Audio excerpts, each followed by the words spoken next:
উদ্যান চাই থকাখিনিও লোৱা পূজাৰী দাহঁত আছে তেখেতসকল আছে চাই থকাৰ আনন্দ আছে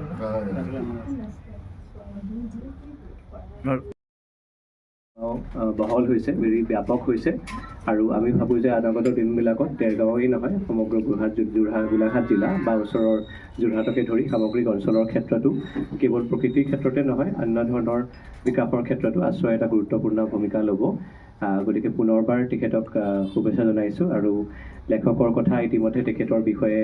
আমাৰ ইয়াত উপস্থিত থকা সুধীৰবৃন্দই খুব সুন্দৰভাৱে প্ৰকাশ কৰিছেই আৰু জ্যেষ্ঠ ভাতৃক পুনৰবাৰ আমাৰ ফালৰ পৰা আমি শ্ৰদ্ধা জনাইছোঁ যে তেখেতে সুদূৰ বৰপেটাৰ পৰা আহি ইয়াত আজি উপস্থিত হৈছে আৰু আমি আগলৈও আশা কৰিম যে তেখেতে বিশেষকৈ এই গ্ৰন্থৰ লেখকে যাতে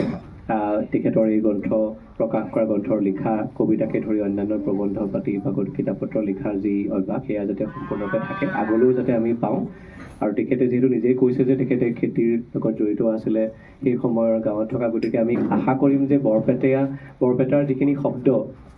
যিখিনি আমি সাধাৰণতে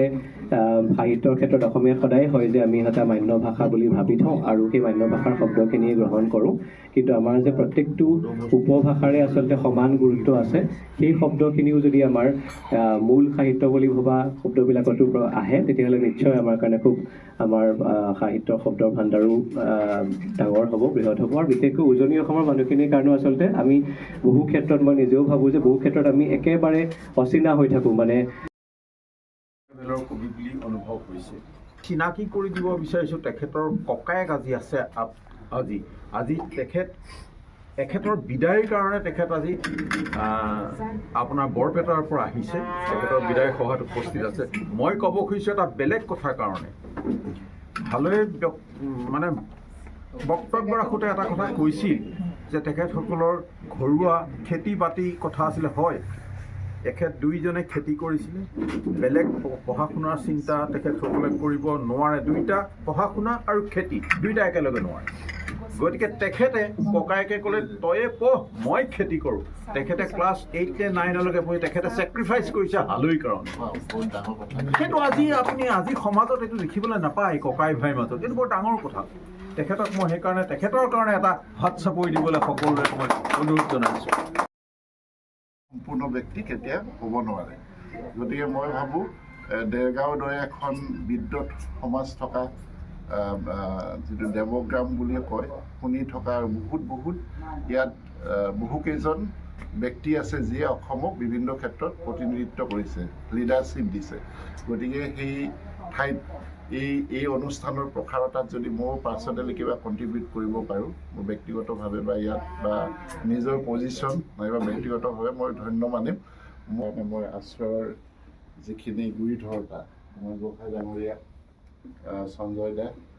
আৰু বাকী যিখিনি জড়িত আছে সকলোকে আন্তৰিক ধন্যবাদ আৰু কৃতজ্ঞতা জ্ঞাপন কৰিছোঁ হালৈ ডাঙৰীয়াৰ অৱসৰী জীৱন সুখময় হওক এটা হেৰি থাকিব বন্দনাটো কোননো বন্দনা কোন হয় যদি পোহৰৰ বন্দনা হয় ভালেই হয় বাইদেউ অলপ চাব দেই গতিকে সেইটো এটা হেৰি থাকিল আমিও চেষ্টা কৰি মন কৰিছে প্ৰেম আৰু পোহৰৰ বন্দনা দিছে নহ'লে নকৰে লিখিলে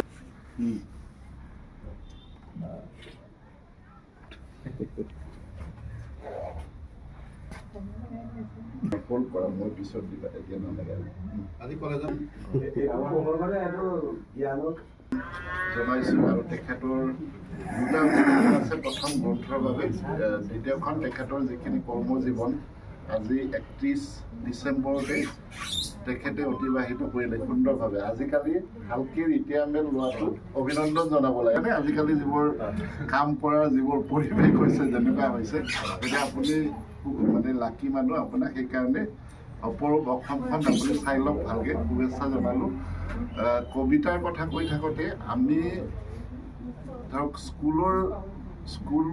কলেজ নাহতি অডিয়েঞ্চ আছে বুলি মই ধৰি লৈছোঁ যিখিনি আছে ইয়াতে গতিকে শেষৰ দিনটোত তেখেতৰ কথা শুনি থাকোঁতে বাৰে বাৰে সেই কথাখিনি আছে যে আমি স্কুলৰ সময়ত তেখেতে বুজাই নুবুজাই যিমান কিতাপ আছিলে আগতে এইবোৰ টিভি মোবাইল ইমান 90s কথা কৈছোঁ মই আপুনি যেতিয়া ছাত্ৰ আছিলে